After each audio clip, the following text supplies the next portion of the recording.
So, is the Insta360 GO 3 worth buying? How is it to travel with, and can you actually get decent footage from this camera? How is the low light capabilities, and can you actually get some good footage when snorkeling? Does it overheat, and could it be your main camera? These are only a few of the questions I will be answering in today's video, so stick around to find out if you should invest in the world's smallest action camera or not. This is my 5 months later honest review of the Insta360 GO 3.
So if you don't know by now, the GO 3 is my all-time favorite hiking and travel camera. Even though the resolution is not as high as the GoPro, for example, I still prefer the GO 3 as it's more reliable, easier to use, and the quality is actually pretty amazing for its size. So this time, my wife was the lucky one. I managed to drag her around the island of Oahu with the GO 3 mounted to her hat. Funny thing though, she didn't have to do anything. I could easily stop and start recording, and I could change the settings, and I could also change to different shooting modes using the Action Pod. Now with the Action 4 and GoPro, I always had to mount them and do a short record just to see if it was angled properly. But of course I could connect my phone to either of the two and also check the framing through the app, but this would take just as long. So now after testing the GO 3 and the Action Pod on a proper trip, I can say it's just amazing how simple this is to use. And like I say in my previous GO 3 videos, you don't even have to use the Action Pod if you don't want to. You can just use the GO 3 unit alone and put the Action Pod in your backpack,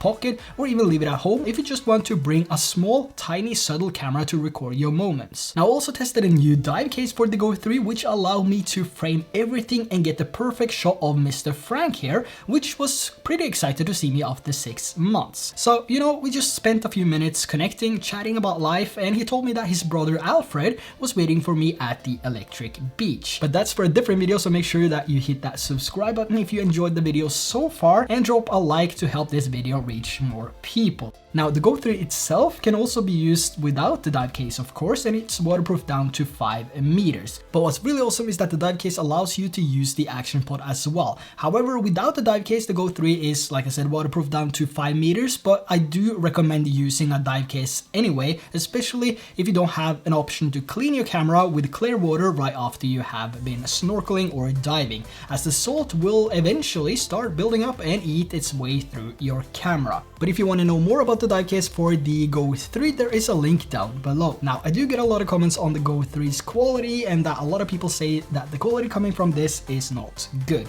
but I can assure you that these guys are using the camera wrong. So let me show you how you get better image quality with your GO 3. Now when it comes to settings, you can basically set everything to auto. It doesn't really matter. What I do suggest though is that you set the exposure value to -0.5 if you're shooting videos which includes parts of the sky. But for better image quality in general, it all comes down to white balance, shooting mode, and sharpness, and also the picture profile you choose. So out of the box, your settings will be medium sharpness, probably the vivid color profile or maybe standard, and auto white balance. The overall image look decent but not good enough. So you would want to change these settings now. So to get more dynamic range out of the GO 3, you need to use the flat color profile. This will help preserve more of the details in the shadows and highlights, which makes the color correcting much better. This will also prevent the shadows and highlights from being crushed when you adjust them in post. As for sharpness, even medium is way too high on this camera, and you would want to set this to low and rather add a bit of sharpness in post. As for Final Cut Pro, which I'm using, I always add a sharpness of +1.2 to my GO 3 clips, and the result is what you see here in this video.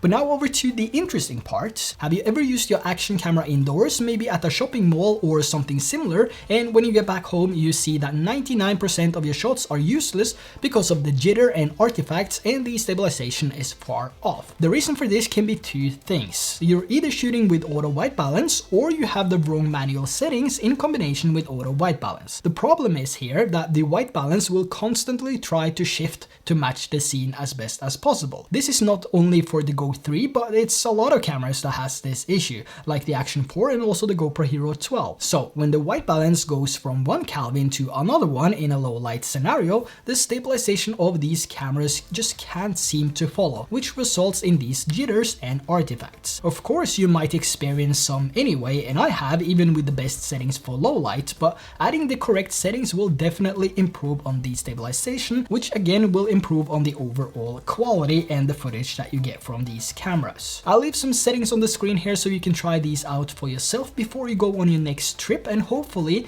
this will make your night shots look better. Now for daytime I use 5000 or 5500 Kelvin, which overall gives the best look and room for adjustments in post. But I also use different ND filters during the day to lower the shutter speed. This does also impact the image quality and how you correct your footage. So recording with a high shutter speed of 3 to 4000 will make your footage look more saturated and will add additional unwanted contrast and sharpness, which will make your footage look worse. So I'll leave a link to the ND filters I use with the Go 3 down below if you want to check them out. Now in terms of overheating with these cameras, I can say that I haven't had any issues with the Go 3. Even using it in Hawaii now with 50 to 60 degrees Celsius in the sun, it just didn't want to let go. So in a real life scenario, when you take this on a trip, overheating is not something you should worry about. As of battery life though, and the time it takes to charge it after use, there is not much to report either. I've been using both the units, the 64GB and the 128GB, every single day for at least 5 hours on and off, and I think one of them died once. But to be able to record 380 clips in total and have one of them run out of battery one time is pretty impressive. But I also made sure to put them to charge when I got back to the hotel, just to make sure they were fully charged for the next day. I also found time-lapse to give some amazing shots, even though I barely use time-lapse on any device, or